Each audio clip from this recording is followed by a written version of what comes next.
Hello, my name is Dr. Breeze Harper, and I want to update you on the work that I've been doing for the East Bay of California area's Free Marissa Now campaign. The other day, I attended the fundraising and potluck event that was put on by this group in Berkeley, California. And after this introductory video, you'll see the other videos that were taken by me to inform you of Marissa Alexander's situation. So first of all, this event was amazing because it was incredibly informative in a very artistic way. The information around Marissa's case, yes, is on the internet, but the women who have come together to support Marissa in the Berkeley area are doing so through this thing called social justice teach-in, okay? And what they want to do is take their teach-in performance across country to Florida, ending there on January 27th during Marissa Alexander's trial. And they're going to hit all of these major cities to teach people not just about Marissa Alexander's case, but that it signifies deep injustices within not just the criminal justice system, but the system of America, which is based, unfortunately, on racist and very sexist, exploitative concepts of human beings, or who can be included as a human being. And unfortunately, black people collectively are not part of that, being included as a human being, being treated with respect as a human being. When I went to this event, I had the pleasure of hearing these women talk about why it was so important for them to support Marissa.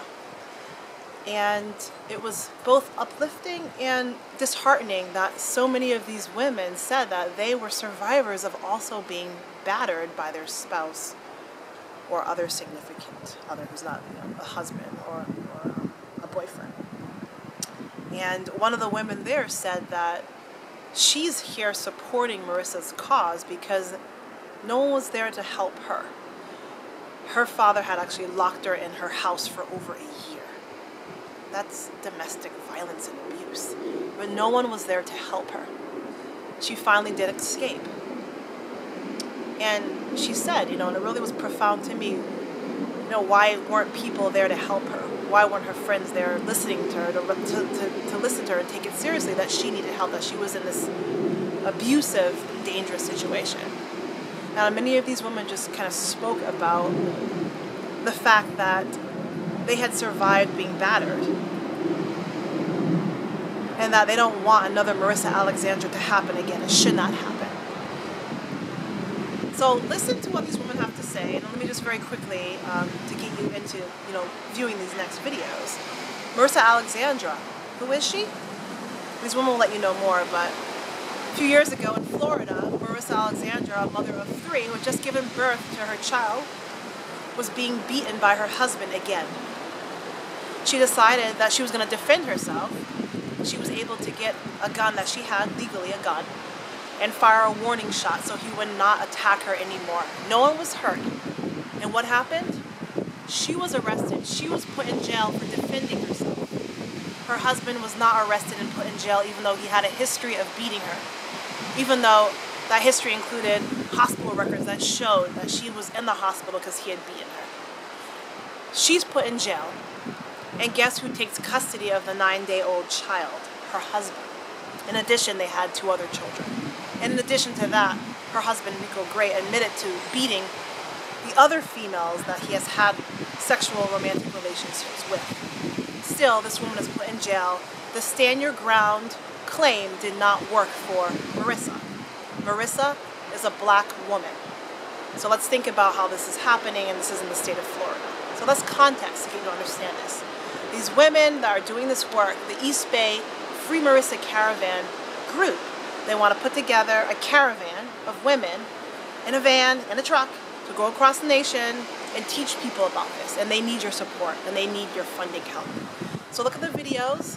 I was there this weekend recording because I deeply believe that black women's lives matter, and this is the work we have to do, okay? This is not a small thing. It signifies something deeply wrong with the system. Many of you also know me as the director of the Sister Vegan Project.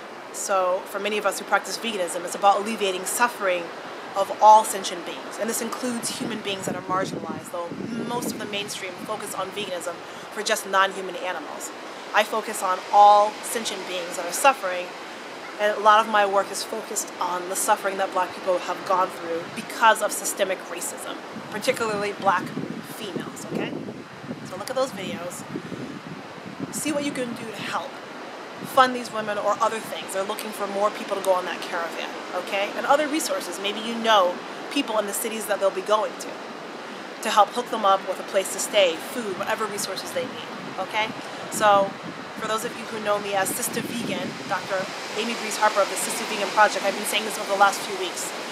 This is my vegan praxis of Black Lives Matter, and I want to know, what is yours? Thank you for your